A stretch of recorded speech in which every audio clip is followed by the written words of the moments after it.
Good morning, all. My collar is all, how do they say? Carl's got a saying, whopper jawed. So if I do this button, the collar will set better. There we go. I am now appropriately dressed and armed with coffee on this Christmas Eve. Merry Christmas.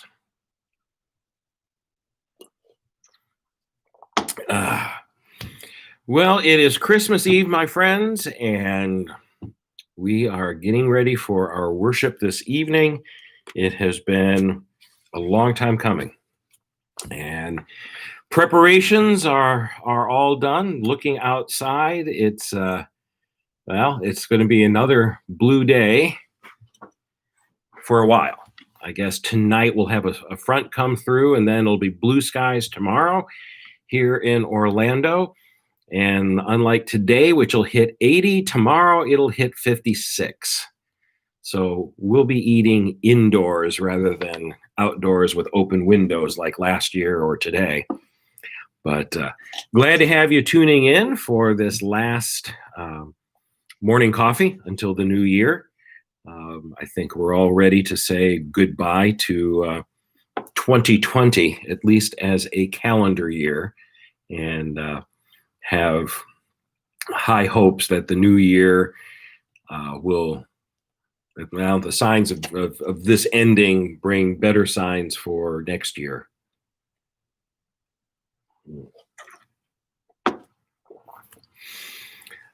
So, anyone else have Christmas plans?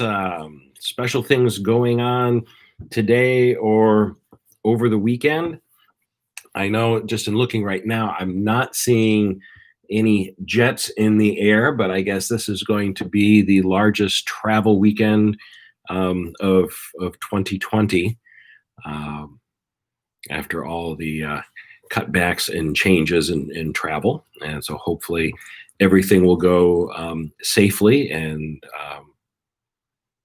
folks will get to where they need to go and come back, and everyone does the right things to keep everything at bay, and that the family gatherings are safe and happy ones.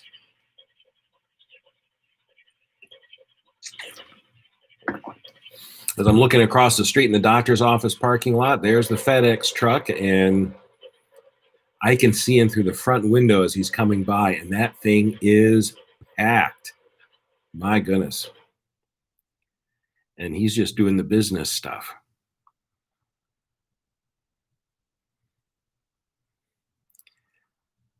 Well, it is that time of year. UPS and FedEx folks and the U.S. Post Office all working hard, and it's just amazing how things get done.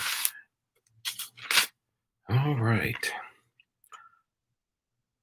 Oh, I see Shirley and Marie and Mariah and other folks are rolling in.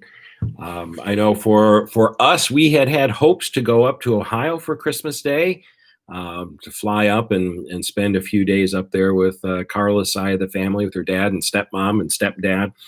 I have an aunt that lives up there as well that we were hoping to see, but it's for Ohio, it's kind of good news, bad news. They spiked up beginning of the month.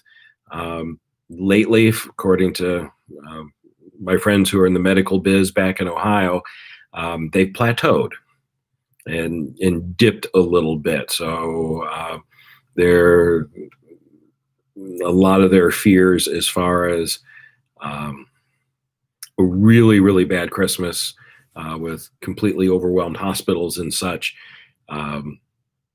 They seem to have peaked. And so that would be very good news. But even so, Carla's oldest niece came back from college and then 2 days ago discovered she had COVID. So her mom and dad and two sisters are all quarantined for different rates. Fortunately, it doesn't appear it's spread to the rest of the family, but it's enough to kind of put the kibosh on the family gatherings that we had planned. So we will stay put, and we're looking to fly up and see family in the spring. So once things have calmed down a little more. But so that's sad. And so we'll be flying solo, as this is the year our boys spend Christmases with their in-laws. So yeah, it's a different Christmas for many of us, and many of us have had our plans change. So it will make it a memorable year. But hopefully tonight the service is one I have greatly enjoyed putting together.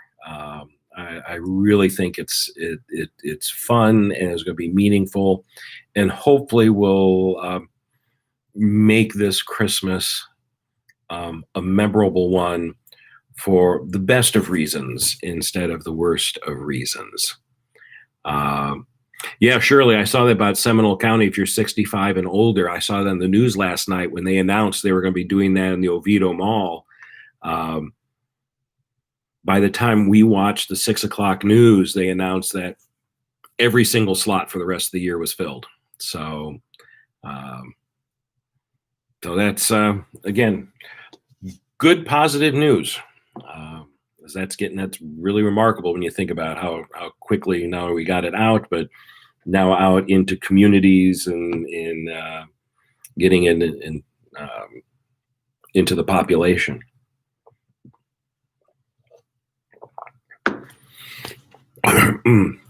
Wrong tube. This evening, of course, we have our Christmas Eve service. So hopefully you have downloaded your nativity set. Let me put that here. There's the link to download the instructions and the nativity set to color. So if you haven't done that yet, there you go. If you want to send copies to family and friends, just shoot that link to them, and they will be able to participate and do that also. In fact, let me double check something here. Slide this window over, and there we go. And this should be, yeah, so there's links in this document for downloading the one that's pre-printed in color, and then the blank one. So be sure to do that. So that will be coming up this evening. Special music at 6:30, the service at 7. And the focus on Christmas Eve is always the Christmas story from Luke. And what I thought we would do this morning, just in a shorter coffee time, is just talk a little bit about the Christmas story that we know so well and how it actually isn't precisely in the Bible. Not in a way to undercut the Christmas story, but rather to highlight the richness of storytelling of Christ's birth within the Bible itself. So if you grab your Bibles, I want you to turn to Matthew chapter 1. Matthew is the very first book of the New Testament. And each of the four gospel writers, Matthew, Mark, Luke, and John, these are the folks. The gospels are, for one way to put it, are the biographies of Jesus, but they are, gospel means good news. So it's more than just telling the life story of Jesus. It's telling about the life and ministry, death and resurrection of Jesus from a faith perspective. So Matthew, Mark, Luke, and John each approach telling the story of Jesus from beginning to end in different ways. And what has happened with the popular Christmas story that we tend to talk about, that we see in nativity sets and other things, is really a blending of a bigger story that takes place over a longer span of time than just Christmas night.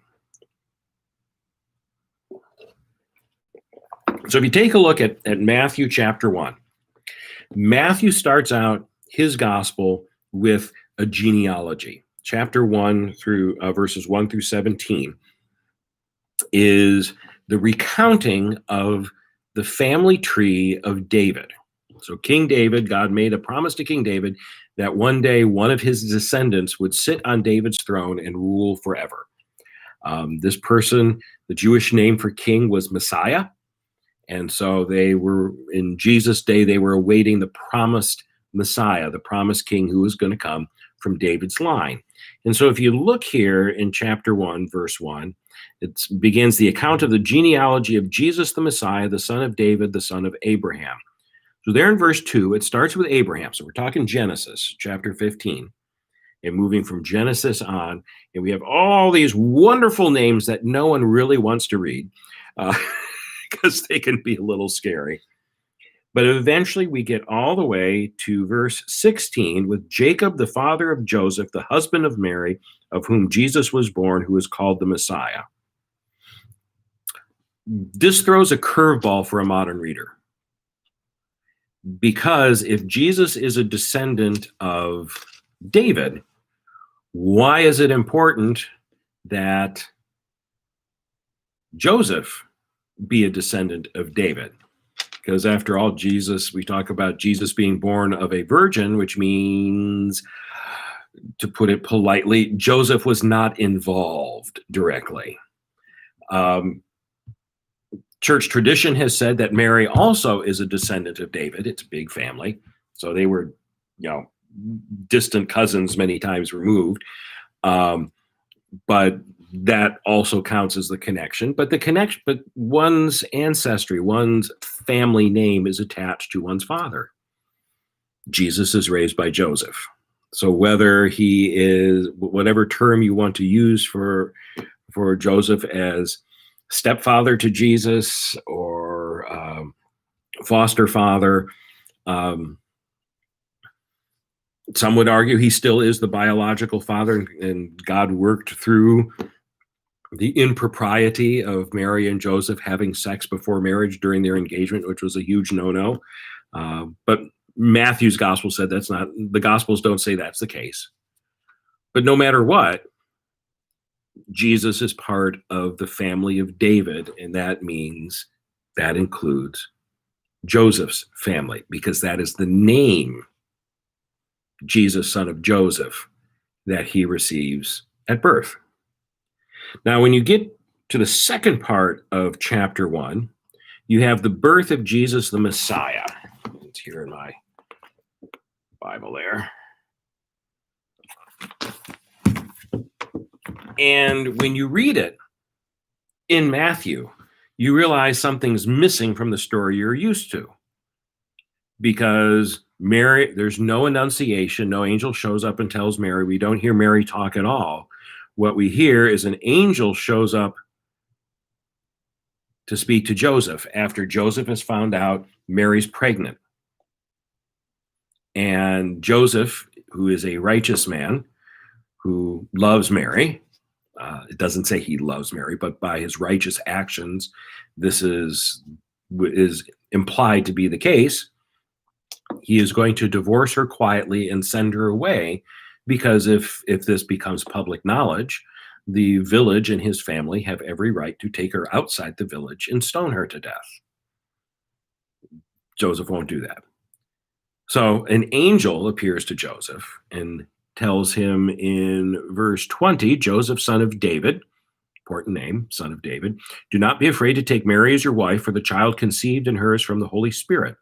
She will bear a son, and you are to name him Jesus, for he will save his people from their sins. Then skip down to verse 24. When Joseph awoke from sleep, he did as the angel of the Lord commanded him. He took her as wife, but had no marital relations with her until she had borne a son and named him Jesus. And then we jump to chapter 2.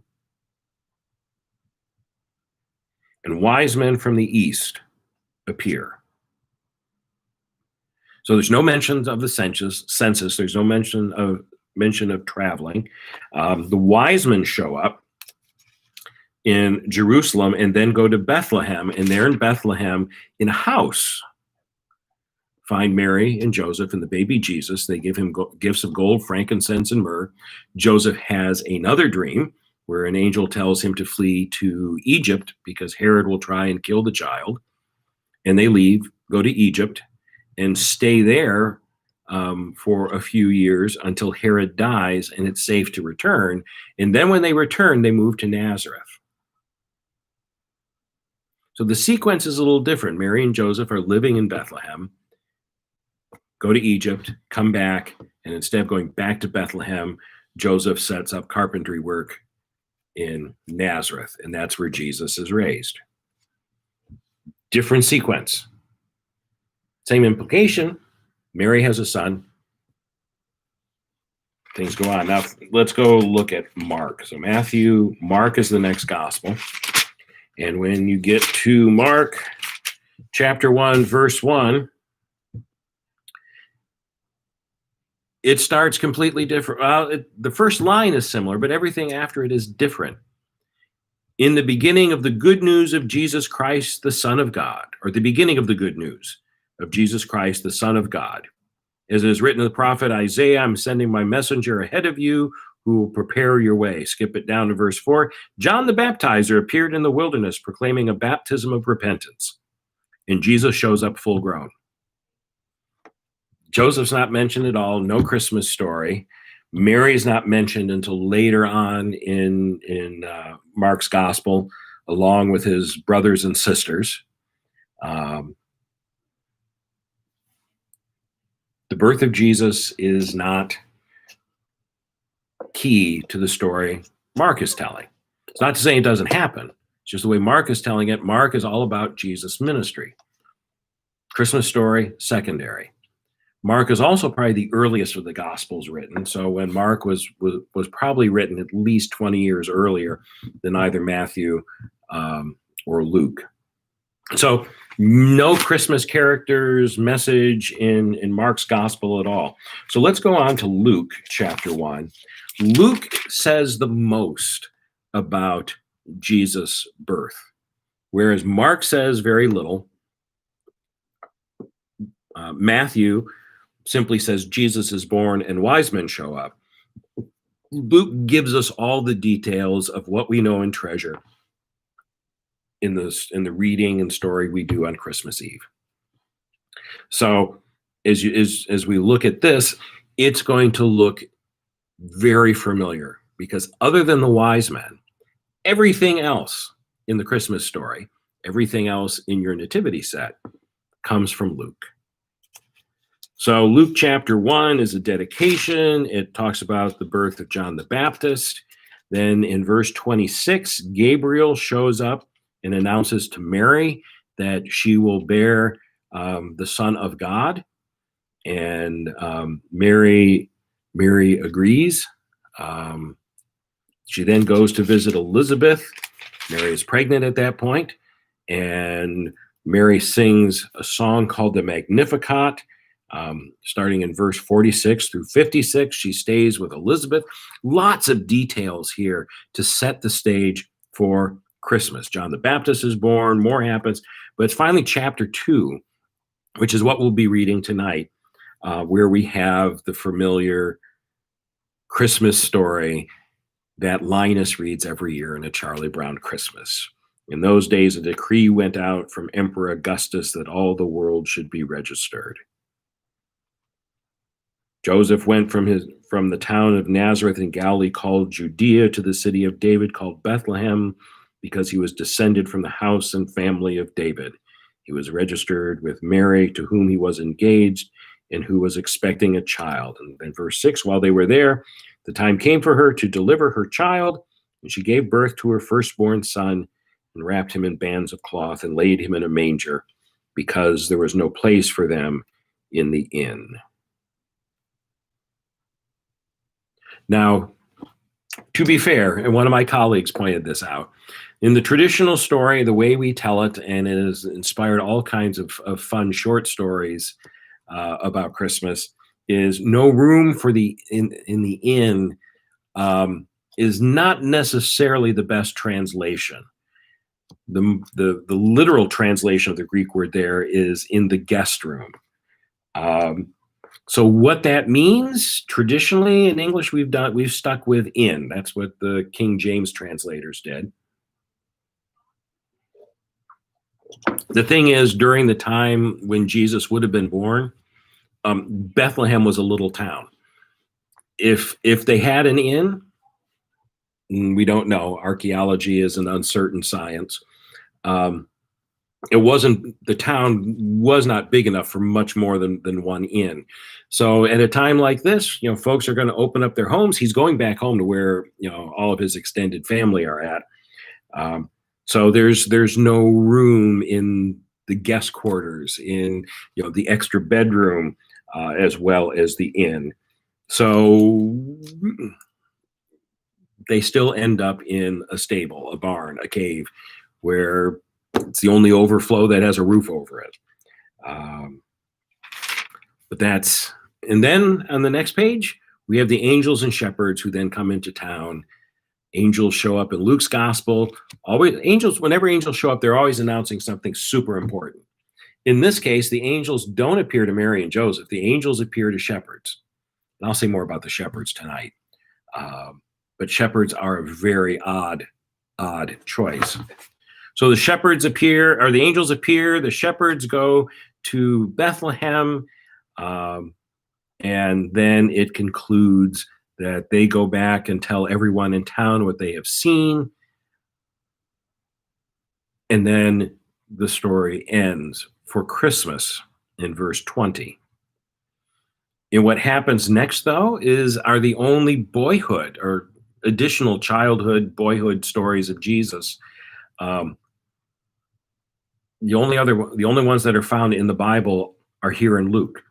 8 days later, Jesus is circumcised, and that's when he's given his name Jesus by Joseph. Then they go to Nazareth. No mention of Herod trying to hunt them down in Luke's story. They go to Nazareth. Jesus grows. And then verse 41 is a fun little story where Mary and Joseph take Jesus and with a bunch of family go down to Jerusalem for the Passover, which is only a few miles away, but it's you got to travel to get there. It's a long walk. And they arrive in Jerusalem, and Jesus teaches the religious leaders in the temple. And he's so good at it, gets so caught up in it, that when his parents leave to head home, they think he's running around playing with all his cousins, and then they discover he isn't there, and they search all over, and they say that they're really worried. They finally go to the temple, and they find him there teaching.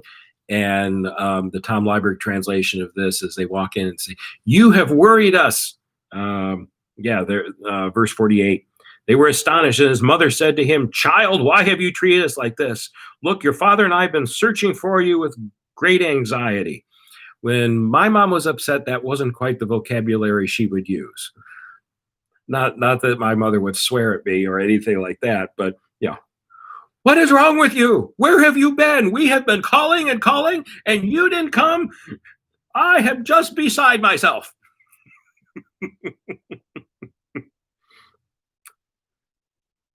I think Mary was closer to that. And then Jesus said, answers in verse 49, "Why were you searching for me? Did you not know I must be in my Father's house?" Tom Liebert translation, because we don't have the response. "But they did not understand what he said to them. Then he went down with them and came to Nazareth and was obedient to them." I have this impression of Mary grabbing him by his arm and saying, "Your father's house? I'll give you your father's house. You apologize to these men for taking up all their time, and we're going home. I can't believe you did this for me in front of all these people. I don't care if you're the Son of God. You're going to behave and tell me where you are." I think moms might appreciate that take on this, but it's a delightful story. Appears nowhere else. It is just part of Luke. And then after that, then John the Baptist appears, and Jesus is now suddenly 30 years old. That's the other part of the Christmas story. There is a third Christmas story, though, and that's in John, but it's nothing like Matthew or Luke. Turn to John, so Matthew, Mark, Luke, Next gospel is John. John chapter 1. This is what my seminary professors called the cosmic Christmas. Whereas Matthew has Mary and Joseph and the wise men, Luke has Mary and Joseph and angels and shepherds in the countryside, all very humble. You have angels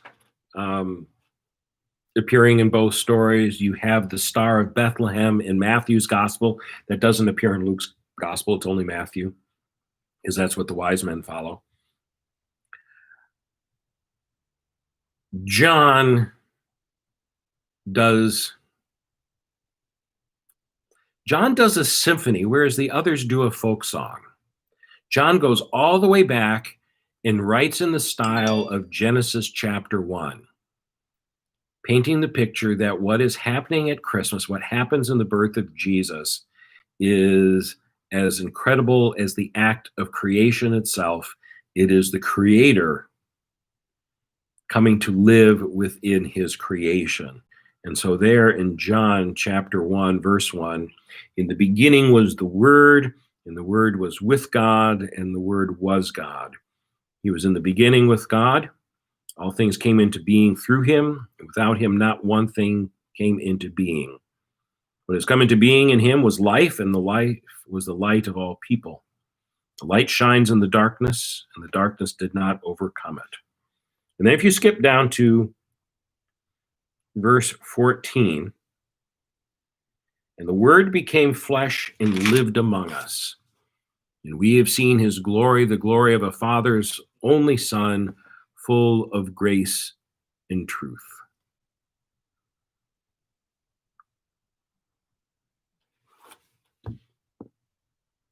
John gets to the heart of the matter. We have the details of Jesus born in Bethlehem. We have angels announcing. But the truth of this action is that it's the beginning of the story that goes all the way back to Genesis. Jesus is not just a great teacher. He's not a great man. Jesus is God in the flesh. To quote one of my favorite one-hit wonders, it's God as one of us. Remember the Joan Osborne song, "What If God Was One of Us?" It's a great song. I actually used it on a Christmas Eve sermon years ago. It'd be when the song was popular, because she's a PK. Her dad was a pastor. The song is a Christmas song. You just have to play with it a little bit, but it's the incarnation. And that's what John says. What happened at Christmas, no matter what the nativity scene looked like, that simply is a way to adorn what was most important. Christmas is about this. So verse 16, from his fullness we have all received grace upon grace. The law indeed was given through Moses. Grace and truth came through Jesus Christ. No one has ever seen God. It is God, the only Son, who is close to the Father's heart, who has made him known. That's what this is all about. We are not Christians because a baby was born in a manger. We are Christians because God, the Creator, became one of us and dealt with sin, death, and the devil, and has loved us above all things. So whether it's Matthew, Luke, or John, all three get read during the Christmas season, during the 12 days. Luke on Christmas Eve, John on Christmas Day, and then January 6th, after the 12 days of Christmas end, we read the story of the wise men, which in many countries is when you exchange presents, not on Christmas Eve or Christmas Day. So there you go, a overview of the Christmas stories in the Bible and how they link together. I'm going to wrap up here because hey, it's Christmas Eve. We got lots of stuff still to do here to get ready for tonight, but let me give the details again. Pre-music starts at 6:30. If you tune in earlier at 6:20, we're going to start running a loop of all the Christmas cards everyone has sent in, the pictures that we invited you to do. So those will be running as a loop beforehand. 6:30, the music starts. 7 o'clock, worship starts. And so the link that I had there, and I'll put it up here one more time. This link takes you to the instruction page. If you haven't downloaded your nativity set and colored or assembled it, we'll be using that tonight. If for some reason you didn't have time to do that or you don't want to do that, if you have a nativity set at home, follow the same instructions. It's the same figures. And if you don't have one, that's fine too. You can watch the one I put together and have on that you'll see in the live stream. Do download the bulletin, because with the bulletin, and let me go back to that here, give you the link to the bulletin as well, because I want this to be interactive, that worship is happening in your home, not you peeking in on a worship service. Here we go. As we put each figure from and here's the bulletin. I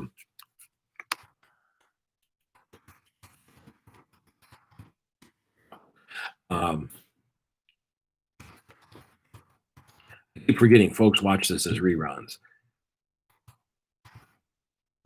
Where's the nativity set? There we go. So when you watch this later today, if you're still getting ready for tonight, those are the two things you have. With the bulletin, there is a prayer I'm going to be asking each of you to read in your home, blessing each figurine and saying a thank you to God. I won't be reading it in the service. It's for you to read at home. So as you look that over, if there's more than one of you who are going to be there, have some fun with it. Have one person put the figure in and another person read.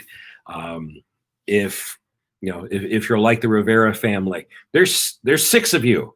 So maybe have a kid read one of the prayers, because we've got Mary, Joseph, Jesus, angels, and shepherds. So have the 4 kids read the prayers, and mom and dad can put the figures into the nativity.